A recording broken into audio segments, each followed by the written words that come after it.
राधे राधे, जय श्री राम। मैं हूं आपकी अपनी रेणु तिवारी और रेणु तिवारी ऑफिशियल में स्वागत करती हूं। और मैं लेके आई हूं बहुत सुंदर सा एक सोहर का उठान गीत। आप लोग पूरा सुनेंगे जब भी अच्छा लगेगा।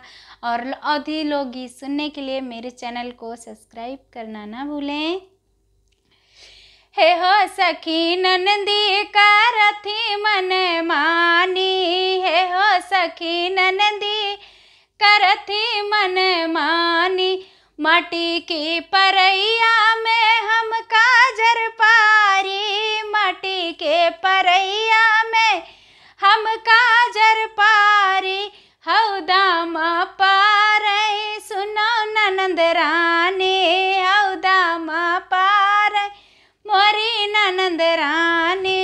है हो सखी ननदी करथी मन मानी, है हो सखी ननदी करथी मन मानी। चांदी की सलैया से हम काजर देई, चांदी की सलैया से हम काजर देई। हे हो सखी मुसरे से दियई ननंद रानी, हे हो सखी मुसरा से दियई ननंद रानी। हे हो सखी ननदी करथी मन मानी, हे हो सखी ननदी करथी मन मानी। काहे के रुमलिया से हम काजर पोछी, रेशम की रुमलिया से हम काजर पोछी।